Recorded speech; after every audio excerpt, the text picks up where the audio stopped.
دراصل سورج نہ کہیں سے نکلتا ہے اور نہ کہیں ڈوبتا ہے، یعنی کہ چھوٹا برتن جلد گرم ہو جاتا ہے، کم ضرب لوگ کو جلدی غصہ آ جاتا ہے۔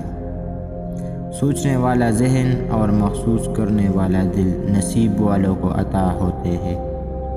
ابو جہل کے پاس علم تھا لیکن نگاہ نہ تھی۔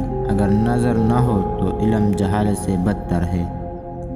عقل کو استعمال کرنا دنیا ہے اور دل کو استعمال کرنا دین ہے۔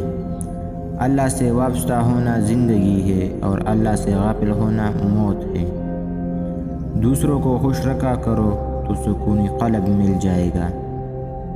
زمین پر رہنے والوں کا خیال رکھو، آسمان والا تمہارا خیال رکھے گا۔ بد عمل سے بے عمل اچھا ہے۔ کوشش سے نصیب نہیں بدلتا، کوشش کی داستان الگ ہے۔ مفید چیز مقدار میں بڑھ جائے تو غیر مفید ہو جاتی ہے۔ بغیر وجہ کے ضرور معاف کر دینا، یہ بھی صدقہ ہے اور ایسا صدقہ ضرور دیا کرو۔ اللہ کا حکم نہ مان کر ہمیں بڑے حکم ماننے پڑتے ہیں۔ نیند آ جائے تو خوشی بھی ختم ہو جاتی ہے اور غم بھی ختم ہو جاتی ہے۔